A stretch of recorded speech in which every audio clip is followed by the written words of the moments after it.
11. How the destructive work seems to make great progress, although it ruins against ridiculously childish obstacles. At that time, I showed great energy in destroying the Marian cult. I insisted greatly upon the difficulty that Catholics and the Orthodox caused Protestants by keeping up their numerous devotions to the Virgin Mary. I pointed out that the dear, separated brethren were more logical and wise. This human creature about whom we know almost nothing becomes in our church in some way more powerful than God, or at least more gentle. On this account, I defended the rights of God with much amusement. I stressed the fact that many Protestants believe that Mary had other children after Jesus. Do they believe that her virginity was safeguarded at the birth of this first child? This is difficult to say, but in all this, it is hard to determine the exact beliefs of these different branches of Christianity. In fact, each one believes what he wishes. Nevertheless, it is relatively easy to know what they dislike. I therefore advocate the suppression of the Rosary and of the numerous feast days reserved to Mary. My missal numbered 25 of them. To these may be added certain regional feasts, and also included in my project is a total destruction of medals, images, and statues. Much work in sight, but it was worthwhile. But I did not see how I would be able to suppress Lourdes and Fatima, and some other pilgrimages places of minor importance. As for Lourdes, it is terribly annoying. It is an open wound in the hearts of Protestants. Never could a universal church take root as long as this place of pilgrimage would every year draw several million individuals of all races. I made a special study of the Lourdes phenomenon, but this extensive undertaking did not lead to much discovery, just enough to show that there was a serious enough difference between primitive testimonies. One spoke of Bernadette's fainting and of being pursued by the apparition up to the place where she was residing, a mill if memory is correct. The other denied this fact. The child herself did not acknowledge it. One could say that she had forgotten it, but this did not appear to be serious. I detest propaganda that is based on lies.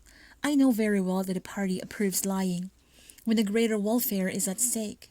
But for my part, I prefer dignity. I thus feel stronger. I even feel that I exceeded those of my party who made use of lies. I believe that it is always possible to succeed by only playing with truth. It is sufficient to know how to interpret the useful aspect of each truth. Thus I must say that my mission has its foundation on this command of Christ: love one another. Simply, I was directing the charitable regard of the whole church for the branches of Christianity deemed heretical. By listening to me, they disobeyed the apostles, but in general they took no notice of this. Another difficulty was that to dethrone Mary it was necessary to suppress Christmas. But Christmas has become a feast of joy, even for unbelievers. The latter cannot even explain why and how it is so. It has to be noted that peace and joy are very desirable good things. On the other hand, it is consoling to note that if Jesus of Nazareth is not a son of God, his Mary or his mother is of no importance. It is not even worthwhile to know her name. And for him who wishes to keep on admiring, with just reason, the greater part of that moral teaching of Jesus, whom I accuse of being revolutionary, it becomes ridiculous to venerate the childhood of the said Jesus. What is this little baby born in the manger? What does it change? It is to be noted that whereas Protestant Christians do not believe generally the virginal birth of the prophet Jesus, 700 million Muslims have adopted this dogma through their Quran, which we must realize obliges half of humanity to venerate this young woman. Surely something very odd. Nevertheless, the oddest thing is the fact that Muslims consider Jesus only as a prophet and a lesser prophet than Muhammad, who was born in an altogether natural way. Human oddness has no limit. All this strengthens my conviction that to deny the virginity of Mary is the safest way to transform Christians into disciples of a man who would not at all be God, who does not see how useful it is to kill Jesus of Nazareth before killing, or who does not see how useful it is to kill Jesus of Nazareth before killing? The Gospels and Epistles, in fact, the whole New Testament, become the word of man. And of course, each one could choose in them what he wishes, criticize what he dispelses him, and deny what is exaggerated. Such is our goal. Whereas in our Orient icons represents the principal devotion to Mary, are today in all of Russia's hidden or destroyed, and the Occident of the Rosary is very popular. This devotion, which professes to honor 15 so-called mysteries, must be vigorously destroyed. It is capable all by itself, of maintaining and propagating the faith in the true in God. And for all other things, it will be necessary to make all those who kept on reciting the Rosary feel guilty. Such is a summary of the orders which I sent through the world at the time, when in my seminarian's room I had hung up on a picture of one I could never marry, the medal spoken of as miraculous. Anybody would have thought that I was asking for a miracle, whereas instead I wanted to fortify myself in my hatred, which, however, was not petty. On the following Saturday, Ravenhair could not receive me. They had just gone on a Marian pilgrimage. My anger was equaled only by my amusement, for surely it was for my conversion that a poor little girl had gone to all this trouble. I went to exercise my voice, which I had neglected to do these last weeks. My friend Achille was altogether delighted. Achille. I could not refrain from telling him the whole story about the medal. I was dumbfounded by his answer. He told me, "Beware. All that is said about the medal is true. If you have it in your room, you are in danger." I asked him if he had a fever. He pretended not to hear, but the very sight of this medal made him sick, and he could never bear its presence without becoming wild. The human heart is an incomprehensible chasm.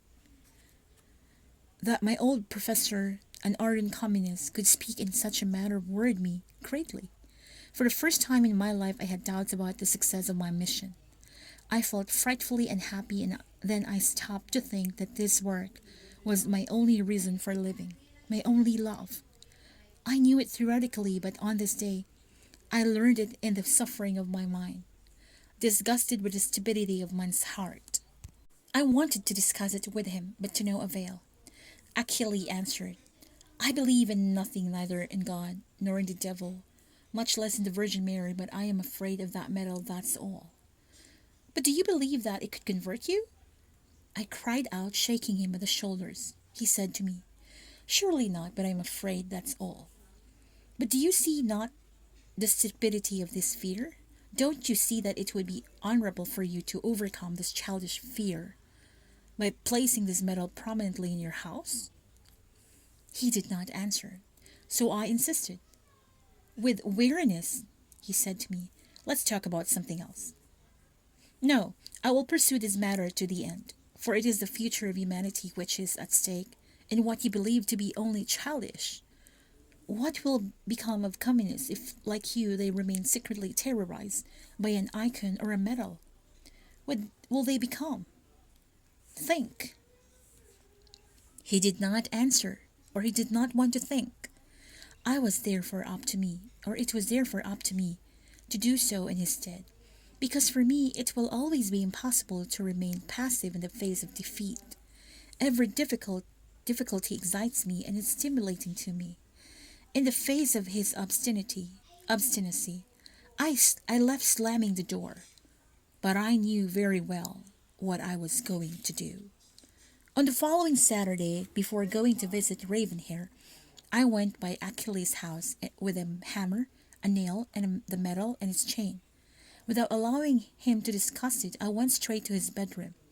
I hammered the nail at the head of his bed, where the crucifix is often placed. I hang on it the miraculous medal. The following Saturday, Achilles has moved away, and I never knew what had become of it.